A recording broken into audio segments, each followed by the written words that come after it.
Hello everyone, আশা করি সবাই খুব ভালো আছেন, সুস্থ আছেন। আমি ঈশিতা, আমার নতুন একটা ব্লগে আরও একবার সবাইকে অনেক অনেক স্বাগত জানাই।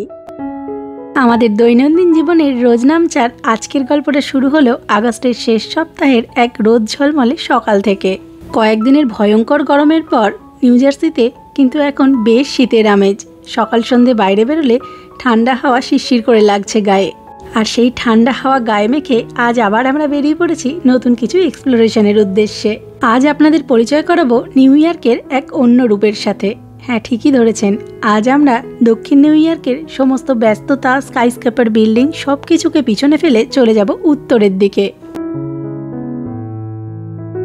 আগের একটি পর্বে আপনাদের নিউ ইয়র্কের মায়াবী রূপের সাথে পরিচয় করিয়েছিলাম, আর এই পর্বে আমরা চলে এসেছি একেবারেই প্রকৃতির কোলে, যেখানে আমরা কখনো শুকিয়ে যাওয়া রিভার বেডের ওপর দিয়ে হেঁটেছি, কখনো বা প্রকৃতির আশ্চর্যকে দেখব বলে 100-200 সিঁড়ি অতিক্রম করেছি অনায়াসে, কখনো আবার প্রিয়জনের মুখের তৃপ্তির হাসি দেখে ভুলেছি সেই সমস্ত ক্লান্তিকে।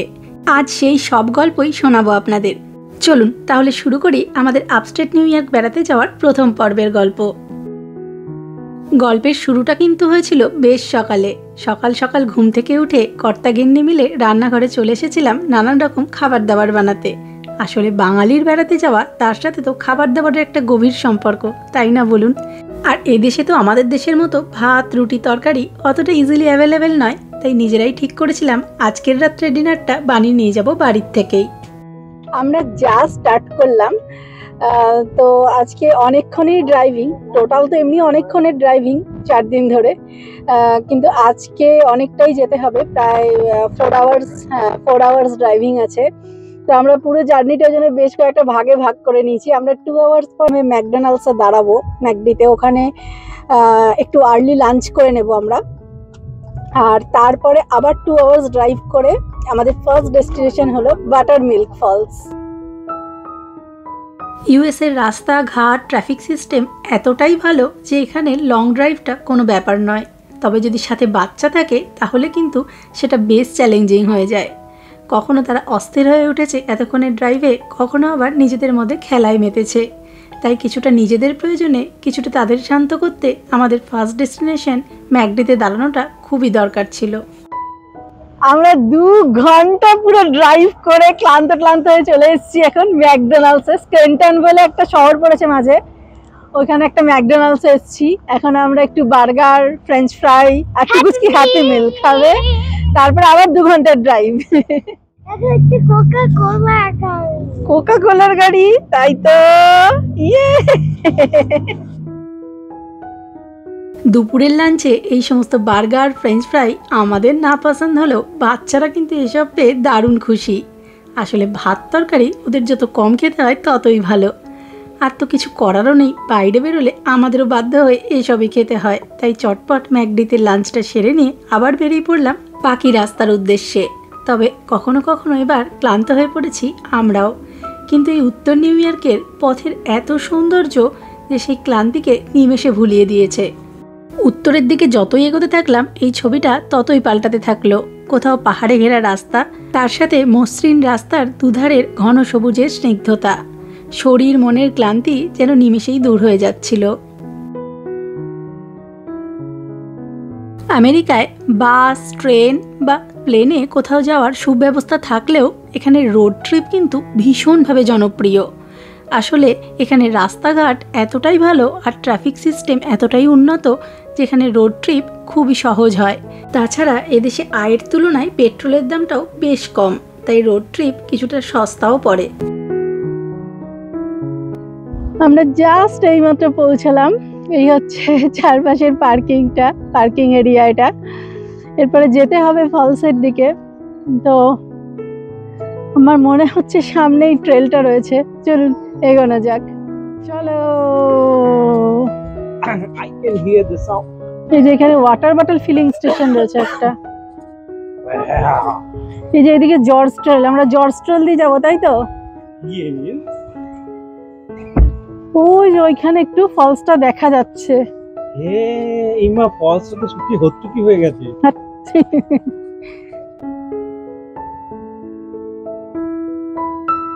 এই বাটারমিল্ক ফলসের স্বল্প জলধারা দেখে সেদিন সত্যিই আমরা কিছুটা নিরাশ হয়ে পড়েছিলাম। আসলে ছবিতে এর যে রূপ দেখে এসেছি সেদিন সেই রূপের দেখা পাইনি। তবে হাজার হাজার বছর ধরে প্রকৃতির লীলায় গড়ে ওঠা এই ফলসের অপরূপ গঠনশৈলী, তার সামনের ন্যাচারাল বিশাল লেক আমাদের এতটাই মুগ্ধ করেছিল যে সমস্ত দুঃখ আমরা ভুলে গিয়েছিলাম এক নিমেষে।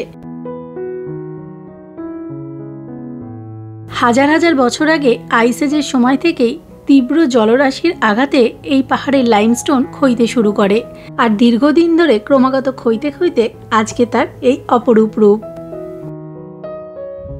এই যে ফলসটা ওই উপর থেকে নামছে, আর আমরা ওই যে ওই নিচ থেকে এলাম, ওইখানে থেকে ফার্স্ট শুরু হয়েছিল ট্রেলটা। চল এবার উপরে উঠতে হবে। আমরা নেমে যাই। দেখ, এটা দই পাতা গাছ। এটাকে যদি হাতে নিয়ে এরকম করে এবার ডলো হাতের মধ্যে ঠিকঠাক যেটা হবে, তুমি হাতে ঘষছো কিনা কি কথা। গন্ধ যা নয় তাই হাতে ঘষে নিল। আমরা অনেকটাই উঠে এলাম, কিন্তু এই ট্রেলটা অনেকটা বড়, যা ফলস দেখার ওখানেই হয়ে গেছে, সেজন্য আর উপরে যাব না। আমিও হাঁপিয়ে যাচ্ছি, এতটা উঁচু উঁচু সিঁড়ি। তো আমরা আবার নিচেই নেমে যাচ্ছি ফলসের পারে কিছুক্ষণ সময় কাটিয়ে। তারপর অন্য আরেকটা স্টেট পার্ক আছে, কি যেন স্টেট পার্কটা, টাগানাক। ওখানে আরেকটা খুব সুন্দর ফলস আছে শুনেছি। তো এরপর আবার ওখানে যাওয়ার প্ল্যান রয়েছে। এই পুরো ট্রিপটায় বেশিরভাগ সময় আমাদের মোবাইল ছিল পুরোপুরি নেটওয়ার্কের বাইরে। প্রকৃতির নিরালায় এভাবে সমস্ত কিছুর থেকে বাইরে গিয়ে প্রিয়জনদের সাথে সময় কাটানো এও এক অনন্য অভিজ্ঞতা। কি সব অ্যাক্টিভিটি হচ্ছে এখানে? তোরা পা ভিজালি নাকি? ই মা, তোর সাথে জুতো পুরো ভিজে, ওই পাশ দিয়ে গেছে ওইখানে। কি গো? না না, আমার পা ভিজে, আমার মোজা পরা আছে। ইসি পুরো পাটা সব ভিজিছে। হ্যালো,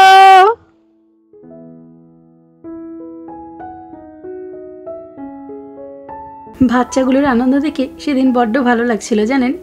এই সুন্দর প্রকৃতির মাঝে একটু ছাড়া পেয়ে ওরা কতটা খুশি আজকে।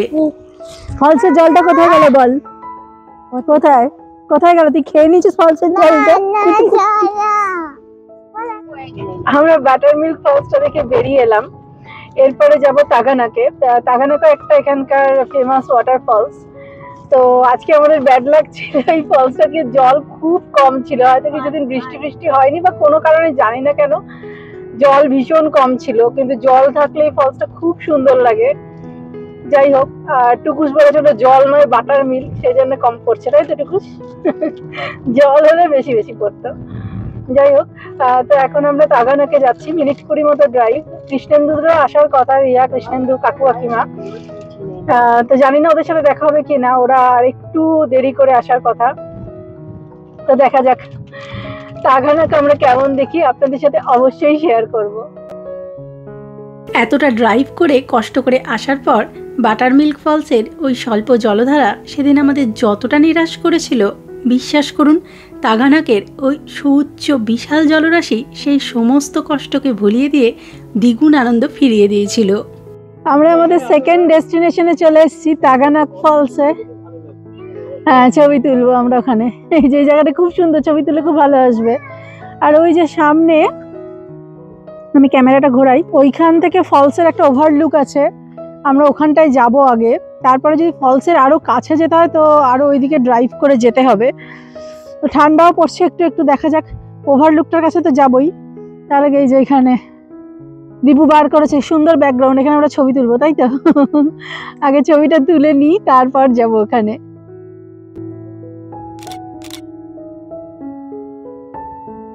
প্রচুর ফুল ফুটে রয়েছে এখানে, ফলসে যাওয়ার মুখটাতেই। আর ওই যে সামনে ফলসটা। তুমি আমার জন্য গিফট এনেছো, দেখাও কি গিফট।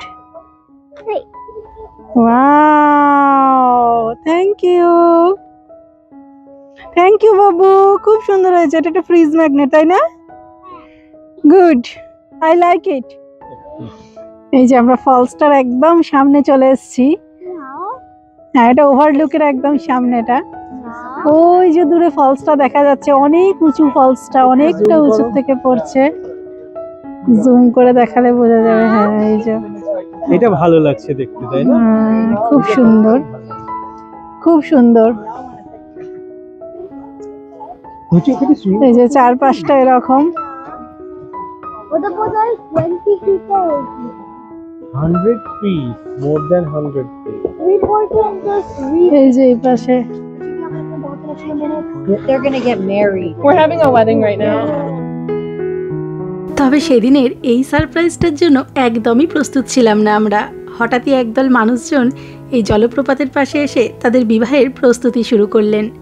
আর তারপর এই বিশাল জলরাশিকে সাক্ষী রেখে মন্ত্র উচ্চারণের মধ্য দিয়ে দুজনের সারা জীবন একসাথে চলার অঙ্গীকার নেওয়া।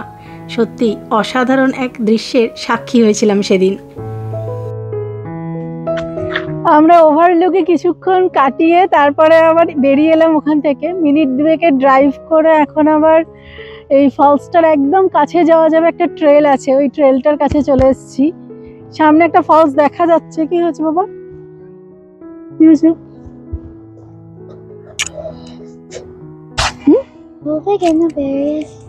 কেন বেরিয়ে এসেছি? ওয়েডিং হচ্ছিল বলে আমরা বেরিয়ে এসেছি। আমরা কোনো ছবি তুলতে পারছিলাম না ভালো করে, সেটা টুকু সময় কানে কানে বলছে। যাই হোক, এখন আমরা সামনের দিকে যাব। বেশ কিছুটা হেঁটে গেলে ওই তাগানাক ফলসেরই খুব কাছে যাওয়া যাবে। হ্যাঁ, তাই তো, খুব কাছে যাওয়া যাবে। আর এই যে এটা সামনে হচ্ছে ট্রেল। ওই সামনে একটা ফলস দেখা যাচ্ছে, ওটা বোধহয় তাগানাকেরই বোধহয় কোনো পার্ট বোধহয় সামনের ফলসটা। ওটা তাগানাকই, ওটা তোমার নিচ থেকে দেখা যাবে, উপর থেকে পড়ছে, ওটা কাছে গিয়ে। হ্যাঁ, না না, এই সামনে একটা ফলস রয়েছে, ওটা কিসের কি জানি, ছোট্ট ফলসের মতো রয়েছে। হ্যাঁ, ওটারই একটা পার্ট ওটা।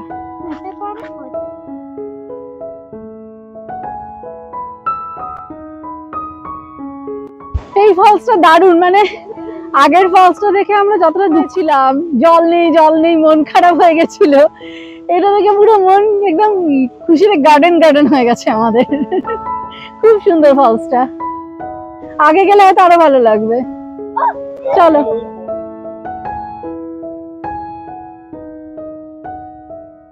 এরপরে এই মাইল দুয়েক ট্রেলের পথের প্রত্যেকটা বিষয় আমাদের রোমাঞ্চিত করেছে নানাভাবে।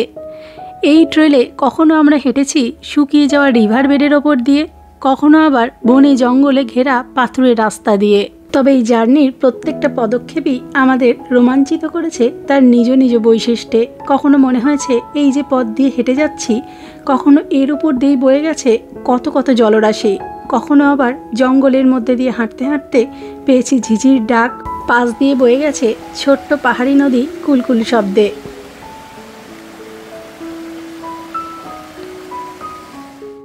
এই যে আমরা কিছুক্ষণ রিভার বেড দিয়ে হেঁটে তারপরে আবার মেন ট্রেলটায় উঠে এসেছি। আর এই যে পাশ দিয়ে রিভারটা যাচ্ছে, এখানে রিভার বেড রয়েছে, চাইলে এখান দিয়েও হেঁটে হেঁটে যাওয়া যায়। কিন্তু যেহেতু সন্ধে হয়ে আসছে আর তাড়াতাড়ি যেতে হবে, আমরা সেই ট্রেলেই উঠে এলাম। আর ওই যে দেখা যাচ্ছে, ওই যে আমরা ওই পাশটায় গেছিলাম তাগানাক ফলসটা, না আর একটু হাঁটতে হবে মনে হচ্ছে। এটা নয়, আমি ভাবলাম এই পাহাড়টাই, এটা নয়। না এটাই, কিন্তু আরেকটু মানে আমরা পাহাড়ের এই পাশটায় রয়েছি। আমি দেখেছিলাম একটা কাঠের ডেক করা রয়েছে ওপর থেকে, যখন দেখা যাচ্ছিল ওই পাশটায় গেলে হয়তো দেখা যাবে। হ্যাঁ,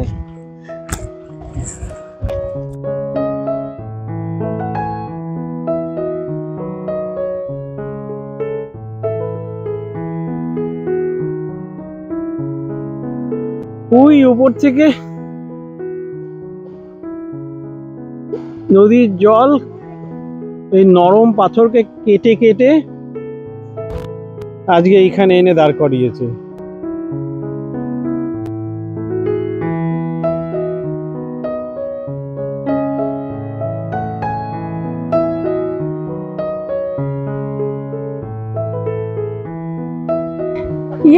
আমরা চলে এসেছি, আমরা অলরেডি চলে এসেছি এন্ড অফ ট্রেল। হ্যাঁ, ওই যে ওইখানে গিয়ে ট্রেলটা শেষ। আর টুকুসের পায়ে কি হয়েছে? অ্যালার্জি, র্যাশ বেরিয়ে গেছে, লাল হয়ে গেছে টুকুসের পা, কোনো একটা পাতা বা কিছুর থেকে হয়েছে। চলো আমরা চলে যাবো। ওইটার থেকে হয়েছে, তাহলে ওটা নিও না। ওই যে ওখানে আমরা ওই উপরে ছিলাম ফলসটার, আর এই যে এখানে চলে এসেছি। এখানে ফলসটার একদম নিচে, এটা এখানে নিচের থেকে, হ্যাঁ হ্যাঁ ওই যে দীর্ঘ পথের জার্নি আর তারপর পরপর দুটো ট্রেল কমপ্লিট করে তখন বেশ খানিকটা ক্লান্ত আমরা। বারবার মনে হচ্ছিল রাস্তায় কখন পৌঁছবো ফলসের কাছে, কিন্তু যখন পৌঁছলাম তখন আমরা পুরো বাকরুদ্ধ। দূরে অবজারভেশন ডেক থেকে যা দেখেছিলাম, কাছে আসার পর এর সৌন্দর্য যেন আরও বেড়ে গেল। 215 ফিট লম্বা এই বিশাল ফলসের সামনে দাঁড়িয়ে যেন সত্যি চিৎকার করে বলতে ইচ্ছে করছিল, আমার মনের সব দীনতা মলিনতা ঘুচিয়ে দাও।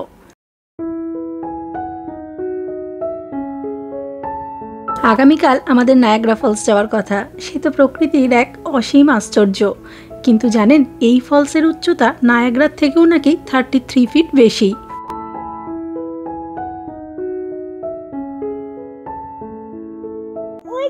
বিরাট বড় একটা প্রাচীরের সামনে দাঁড়িয়ে আছি। ওই যে ডেকটা, ওই ডেকটা থেকে আমরা দেখছিলাম। কোন ডেকটা গো? ওই যে ওইখানে ওই যে ডেকটা রয়েছে, জুম ইন করো। আমি খুব cool. ওইখান থেকে আমরা দেখছিলাম, আর এখন আমরা ফলসটার একদম কাছে চলে এসেছি। আমি cool. ইয়েস, টুকু ছোড়া খুঁজে পেয়েছে ডেকটা এখানে এসে। আমি cool. হয়ে দিতে পারিনি, আর এই জায়গাটায় নরম রক ছিল, সেই নরম রকটা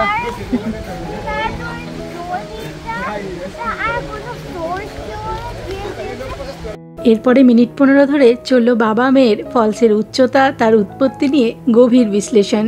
দুজনেই দুজনের সীমিত জ্ঞান থেকে দুজনকে বোঝানোর অনেক চেষ্টা করেছিল সেদিন। যাই হোক, সন্ধে হয়ে আসছিল আর এদিকে ঠান্ডাও বাড়ছিল। রিয়ারাও চলে এসেছিল ফলসের ধারে, আর তাই বাড়ির থেকে ভোরবেলা উঠে বানিয়ে আনা গরম গরম চা আর স্ন্যাক দিয়ে সেরেছিলাম সেদিনের বিকেলের জলযোগটা। তবে আপস্ট্রিট নিউ ইয়র্কে যে এতটা ঠান্ডা পড়ে যাবে সন্ধে পড়ার সাথে সাথে, সেটা কল্পনাও করিনি জানেন। তখন বাইরে প্রায় 6-7 ডিগ্রি সেন্টিগ্রেড টেম্পারেচার, তাই পা বাড়াতেই হলো হোটেলের দিকে। কাল আবার আমাদের প্ল্যান রয়েছে এখানকারই আরেকটা বিখ্যাত জলপ্রপাত লেচোর থেকে চলে যাব নায়াগ্রা ফলস স্টেট পার্কে। সেই সমস্ত গল্প নিয়ে আসবো পরবর্তী পর্বে। ততক্ষণ সবাই খুব ভালো থাকবেন, সুস্থ থাকবেন। দেখা হবে খুব তাড়াতাড়ি। টাটা।